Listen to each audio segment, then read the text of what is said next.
esse é um curso de primeira habilitação, né? Isso é para auxiliar, para te ajudar, aluno, a você conseguir passar na prova do Detran. Você que está tendo dificuldade para conseguir alcançar a média, né? Porque você sabe que o curso de primeira habilitação, você tem que pelo menos conquistar aí 70% da prova para poder ser aprovado e aí continuar o seu andamento em alcançar o seu objetivo da habilitação, né? Primeiro parte teórica, depois a parte prática. Eu sou o instrutor Gentilo, tá? Meu nome é Gentilo Pereira, trabalho com trânsito há mais de 10 anos e me especializei nessa parte de instrução de trânsito para primeira habilitação, para autoescolas. Já dei aula de carro, mas o que eu mais gosto e curto de fazer é falar sobre trânsito, é a parte teórica, né? Então, meu objetivo aqui com vocês é ajudá-los aí a alcançar o objetivo de vocês, tá bom? Então, vamos lá. Esse curso é bem tranquilo, eu estou com a plataforma aberta aqui. Quem tiver interesse, né, em querer fazer um curso, depois pode entrar em contato comigo, eu vou estar explicando aí como é que você consegue comprar este curso. Ele é bem baratinho, tá? Você consegue comprar tranquilo. E o principal, né, é um investimento, não é um gasto, porque você vai estudar e você vai alcançar o objetivo, vai passar nessa prova teórica. Então vamos lá. Primeiro eu vou clicar em estudar, tá? Eu tô com o aplicativo aberto aqui. Vamos lá, estudar. Cliquei em estudar, abriu. Agora, você observa aqui o primeiro núcleo temático é legislação de trânsito. A carga horária é 18 horas. Né? Primeira habilitação a gente sabe que a carga horária é essa mesmo. Então a gente vai clicar aqui nesse ícone verdinho aqui, ó. Ele tá verdinho. Onde está o X quer dizer que eu não consigo acessar. Por quê? É item por item. Então, o primeiro núcleo temático é legislação, a primeira disciplina. Fiz toda a primeira disciplina, eu pulo para a segunda, que é direção defensiva. E assim sucessivamente. Vou para noções de primeiros socorros, e assim até eu conseguir concluir todo o curso. Tá? Mas o principal objetivo é adquirir o máximo de conhecimento para passar na prova do Detran. Eu acessei a plataforma, agora eu vou clicar aqui, ó, texto. Primeiro a gente vai fazer a leitura do texto. Aqui que eu vou falar da matéria, né? Curso de formação para habilitação de condutores, núcleo temático de legislação de trânsito, é a parte mais, vamos dizer assim, difícil numa prova do Detran é a legislação. Então aqui ele separou por itens, né? Então aqui são os módulos. Primeiro aqui está falando Código de Trânsito Brasileiro, né? A parte inicial. A gente pode entrar aqui direto, aqui ele vai estar falando, né? O que é o CTB? O CTB é a Lei 9.503, é uma lei federal. Essa Lei 9.503, de 23 de setembro de 97, tá? Ela regulamenta, né, toda a parte que objetivo do trânsito. O que é trânsito? Né? Então, a parte de sinalização viária de trânsito, a parte crimes de trânsito, a parte onde fala sobre as infrações de trânsito, o que é infração, o que não é. Então, toda a regulamentação que um condutor motorista tem que entender sobre trânsito está no CTB. Tá? Então, vamos lá. O artigo 1º, né, ele fala que o trânsito de qualquer natureza nas vias terrestres abertas à circulação rege-se por este código.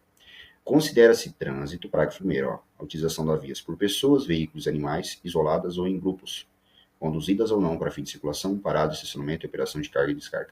Então, quando você pensa em trânsito, você pensa em veículos, tá? Só que o trânsito não é só veículos. Lá no trânsito vai ter carros, vai ter pessoas, vai ter animais, né? Eles podem estar em grupos, podem estar sozinhos, os veículos, as pessoas vão estar dirigindo esses veículos ou podem estar sendo transportadas como passageira, né? Então, você observa que o trânsito, ele vamos dizer assim, de uma forma fácil de entender, ele é democrático. Então, todos ali têm direito de circular sobre o trânsito. E aonde acontece o trânsito? Nas vias terrestres. Não é via aérea, não é via marítima, é via terrestre, tá? E aonde são essas vias terrestres? Ela é dividida em vias urbanas e vias rurais. Eu vou estar falando mais à frente sobre isso, o que é uma via rural, o que é uma via urbana. A gente vai estar, conforme o conteúdo, vai estar falando sobre esse assunto, tá? Aqui você observa, todo veículo motor de propulsão, né, circula seus próprios meios, serve normalmente para o transporte viário de pessoas e coisas, ou para tração viária de veículos, utilizando o transporte de pessoas. O termo compreende veículos conectados também, uma linha elétrica, então o ônibus elétrico também é considerado, né? Então qualquer tipo de veículo, automotor, elétrico. Ele fala que também da motocicleta, né, que é um veículo automotor de roda, de duas rodas, que pode ter o sidecar, que é aquele equipamento lateral onde você pode transportar uma pessoa, ou, por exemplo, transportar um botijão de gás, né? A forma que você sobe numa moto, você fica na posição montada. Então, motocicleta é montada. É igual um cavalo, você monta um cavalo, né? Porque ele é alto. Já a motoneta, você fica na posição sentada. O que é a motoneta? A bis, né? A bisa, ela é pequenininha, né? Você fica na posição sentada. E a marranel também, posição sentada. Então tem essa diferença entre motocicleta e motoneta. É interessante saber para não errar na questão, né? O que é motocicleta, o que é motoneta.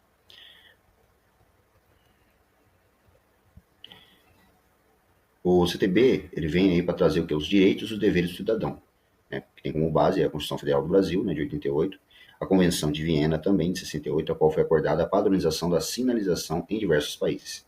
E o Acordo do Mercosul, de 92, tá? Criado aí para determinar normas para todos que possam utilizar o espaço de forma igualitária, né? Então, são direitos iguais para todos. Bom, pelo menos deveria ser, né? Sujeita aí às penalidades dispostas pelo CTB. Então, se você descumprir com a lei, né, desrespeitar, você vai responder por isso, né? Com multas ou, dependendo, né, respondendo até crimes de trânsito. Aqui ele fala sobre a Convenção de Viena, se quiser saber mais. O CTB é composto atualmente por 20 capítulos, 341 artigos, mas também traz consigo aí as resoluções, portarias e deliberações aí do CONTRAN, tá? O que é o Sistema Nacional de Trânsito? Vou falar um pouquinho dele aqui. O Sistema Nacional de Trânsito é um conjunto de entidades de 3 esferas: executivo, federal, estadual e municipal, que tem como objetivo estabelecer as diretrizes de política nacional. E cabe ao Ministério das Cidades a coordenação máxima desses órgãos. A segurança, o fluxo, o conforto, a defesa ambiental, a fiscalização e a educação para o trânsito são competências de quem? Do Sistema Nacional de Trânsito, tá? Então, quais são aí as competências? Está previsto no artigo 5º do CTB, né? Atividades e planejamento, administração, normatização e pesquisa, registro e licenciamento de veículos, formação, habilitação e reciclagem de condutores, educação, engenharia e tráfego, operação do sistema viário, policiamento, fiscalização, julgamento de infrações de recursos e aplicação das penalidades. Depois a gente vai estar falando sobre o que é a penalidade, o que é medida administrativa. É interessante você saber a diferença, tá? Existem os órgãos normativos, né, e os executivos.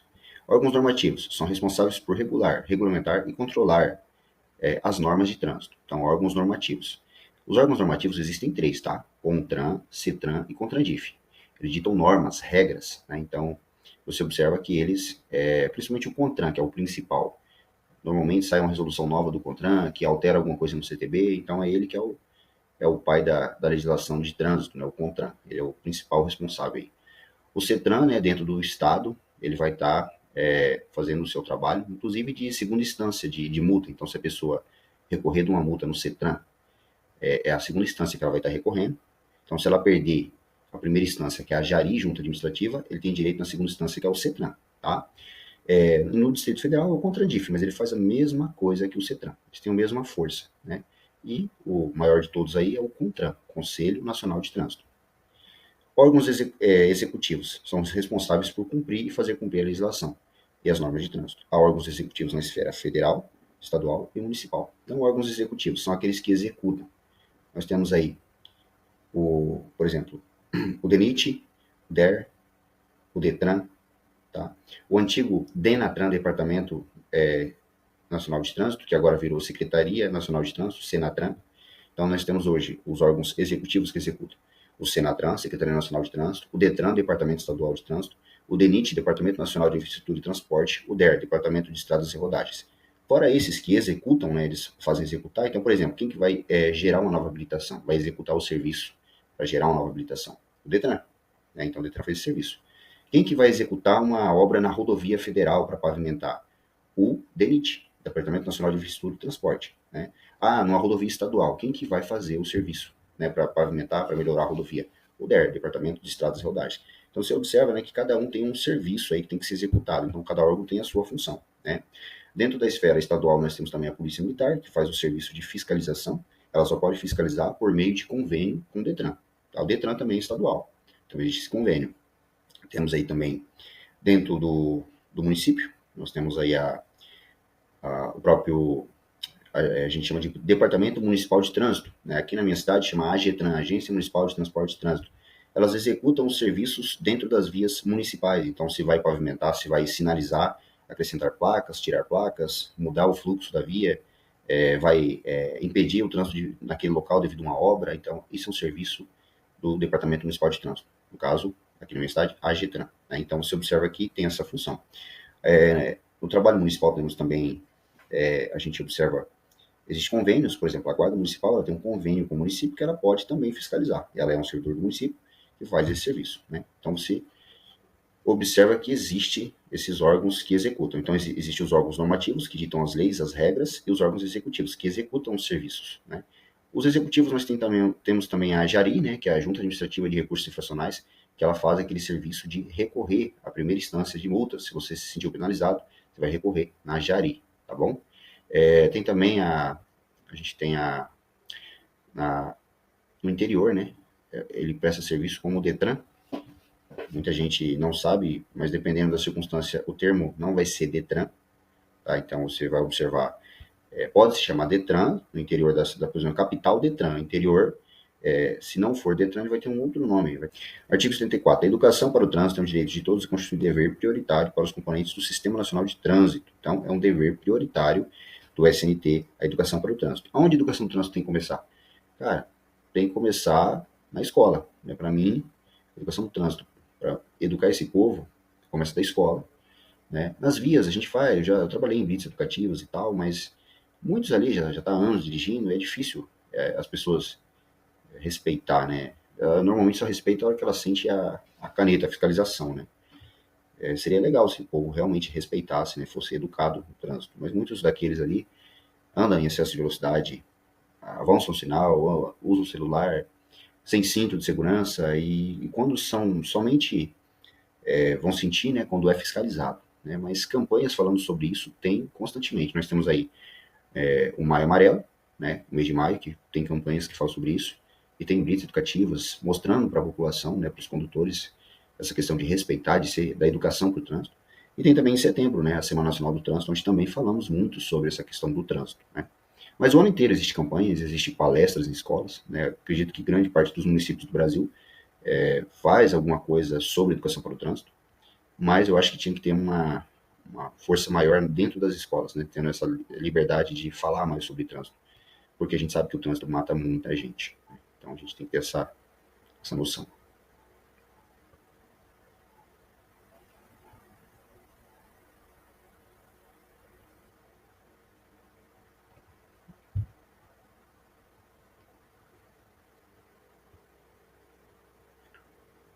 Bom, as categorias de habilitação, né, aqui ele está falando sobre cada categoria. Categoria A, condutor de veículo motorizado de 2 ou 3 rodas com ou sem carro lateral.